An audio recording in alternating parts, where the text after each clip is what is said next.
I am Mrs. Sheetal. Hello children, how are you all? I hope you all are happy and safe. So children, once again I have come back with a new story and new surprises for you. Shall we start story?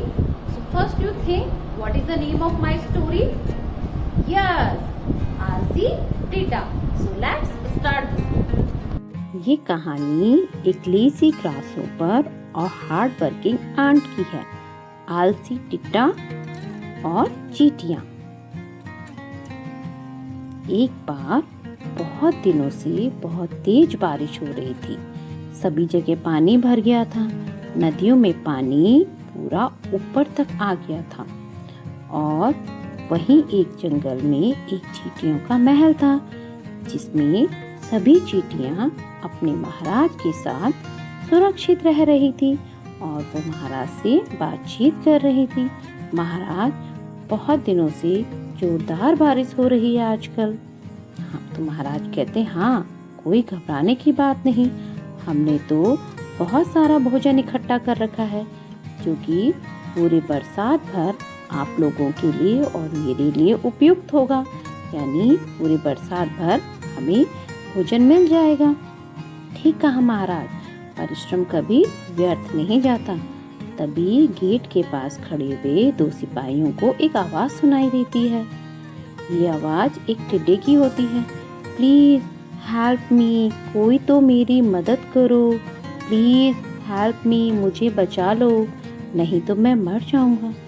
फिर एक सैनिक बाहर जाकर देखता है और उसे क्या दिखाई देता है खिड़की से देखने पर कि वहाँ एक टिड्डू खड़ा है और वो जोर जोर से मदद के लिए पुकार रहा है और बहुत ज़्यादा भीगा हुआ है और कांप रहा है।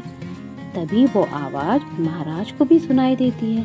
प्लीज़ हेल्प मी, महाराज मेरी मदद कीजिए, कृपया मेरे लिए दरवाजे खोल दीजिए, नहीं तो मैं मर जाऊंगा। महाराज ने, देखो कौन हमें पुकार रहा है, किसे हमारी मदद की ज़रूरत है। सैनिक बोलते, ठीक है महाराज, अभी देखते हैं। और वो विंडो से देखते हैं तो उन्हें बाहर दिखाई देता है कि एक कमजोर ग्रासहोपर वहाँ पे खड़ा है और हेल्प के लिए पुकार रहा है, हेल्प मांग रहा है। प्लीज़ भैया दरवाज़ा खोल दो, नहीं तो मैं इस बरसात में भीगकर मर जाऊंगा। प्लीज़, मैं कई दिनों से भूखा हूँ, मैं और ज़्यादा देर खड़ा नहीं रह सकता, मैं बहुत कमज़ोर हो गया हूँ।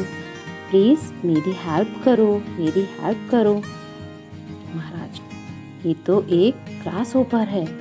ये कौन ग्रासहोपर है? महाराज, मुझे तो ये वही प्राउडी टिड्डू नजर आता है।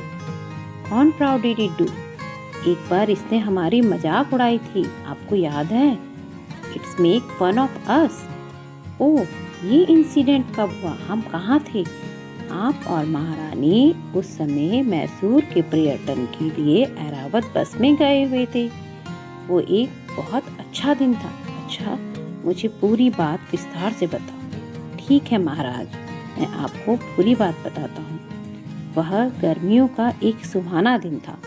उस दिन सारी चींटियाँ भोजन कलेक्ट करने यानी इकट्ठा करने में बिजी थी आने वाली बरसात के लिए, और हम सब अपना काम परिश्रम से कर रहे थे और गाना गा रहे थे। मेहनत करें, परिश्रम करें, कल के लिए थोड़ा जमा करें।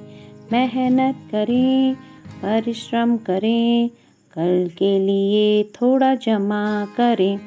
उसी समय दूर से एक दूसरी आवाज़ सुनाई दी, और ये आवाज़ एक टिड्डू की थी जो मस्ती कर रहा था और गाना गा रहा था। मस्ती करें, आराम करें, कल के बारे में क्या सोचना। मस्ती करें, आराम करें, कल के बारे में क्या सोचना। ऐसा गाना गा रहा था और वह उसके बाद वहाँ से हमें देख रहा था। फिर वो उछलता कूदता हमारे पास आया और जोर जोर से हंसने लगा। ही ही ही ही ही ही ही ही। तुम सब ये क्या कर रहे हो? इतना परिश्रम क्यों कर रहे हैं? आओ मेरे साथ खेलो, नाचो, गाओ, झूमो, मजे करते हैं। आओ, क्यों इतना परिश्रम करके अपनी मेहनत को व्यर्थ कर रहे हो? मुझे तो तुम सब लोग मूर्ख नजर आते हो।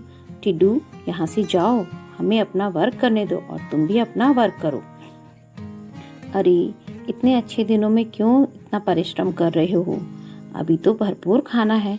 तुम यहाँ से जाओ, हमें अपना काम करने दो। मुझे तो तुम सब लोग फुलिश नजर आते हो। इसने ऐसा बोला था महाराज और हमारी मजाक उड़ाई थी। घोड़े को तालाब तक ले जाना आसान है, लेकिन पानी पिलाना बहुत मुश्किल। तुम सब लोग फुलिश हो।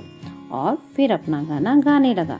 मस्ती करे, आराम करे, कल के बारे में क्या सोचना। तब हम सब लोगों को बहुत गुस्सा आया और हमने दोबारा अपना काम करना शुरू कर दिया। अच्छा, तो ये इतना प्राउडी टिड्डू है। देखो, आज ये हमारे सामने मदद मांगने आया है। मुझे लगता है इसे अपनी गलती का रियलाइज हो गया है और हमें इसकी मदद करनी चाहिए। जाओ सैनिकों, उसको बुला लाओ।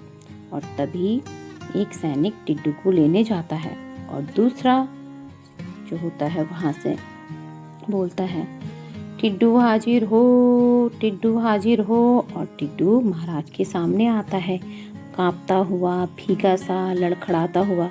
मेरी मदद करो महाराज, मेरी मदद करो, मैं मर जाऊंगा, मेरी मदद करो, मुझे रहने के लिए शरण और थोड़ा सा भोजन दे दो। महाराज कहते हैं, ठीक है टिड्डू, हम तुम्हारी मदद करेंगे, लेकिन पहले तुम हमें सारी बात विस्तार से बताओ, तुम्हारी ऐसी दशा क्या हुई? महाराज, मैं समझ गया आप मेरे मुंह से क्या सुनना चाहते हैं। मुझे अपनी गलती का एहसास हो गया है। मैं जान गया हूँ कि परिश्रम के समय परिश्रम और आराम के समय आराम करना चाहिए। आज से मैं भी आप लोगों की तरह परिश्रम करूँगा, पर अभी मेरी मदद करें, नहीं तो मैं भूख से मर जाऊँगा। मैं बहुत दिनों से भूखा हूँ, मैंने कुछ नहीं खाया है। मेरी मदद करें महाराज, मेरी मदद करें। तभी महाराज कहते हैं, जाओ सैनिकों, टिड्डू को भरपूर भोजन कराओ जब तक ये स्वस्थ ना हो जाए। इसे मकई का सूरमा, चने के दाने, गेहूं के दाने और अनाज खिलाओ ताकि ये स्वस्थ हो जाए। जाओ, इसे रसोई घर में ले जाओ। टिड्डू कहते, महाराज की जय हो, महाराज की जय हो।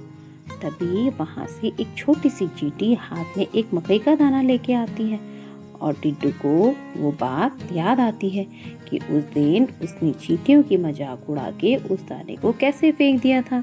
उसे याद आया कि कोई भी दाना कभी भी व्यर्थ नहीं करना चाहिए, कोई भी कभी भी बहुत उपयोगी हो जाता है। और टिड्डू ने उस दाने को खाया और उस चींटी का धन्यवाद किया। फिर टिड्डू को रसोई घर में ले जाया गया, वहाँ उसे भरपूर भोजन खिलाया गया और वहाँ उसने उस दिन से प्रण लिया कि आज से मैं भी तुम लोगों का ही गाना गाऊंगा और तुम लोगों की तरह ही मेहनत करूंगा। मैं मेहनत का मतलब समझ गया हूँ। और उसने बोला कि आज से ही, अभी से मैं तुम्हारा गाना गाऊंगा। मेहनत के समय मेहनत करें, आराम के समय आराम करें, मेहनत के समय मेहनत करें, आराम के समय आराम करें। इस तरह से सभी ने मिलके गाना गाया, उत्सव मनाया और टिड्डू को भोजन कराया। और उस दिन से टिड्डू और चींटियां दोनों मेहनत करने लगे और टिड्डू को समझ में आ गया कि मेहनत यानी परिश्रम कभी भी व्यर्थ नहीं जाती है, परिश्रम का फल हमेशा मिलता है। तो बच्चों, आपने देखा ना कि टिड्डू ने परिश्रम नहीं करा तो कितना परेशान हुआ। इस कहानी से हमें शिक्षा मिलती है कि परिश्रम करने के समय परिश्रम और मस्ती के समय मस्ती करनी चाहिए।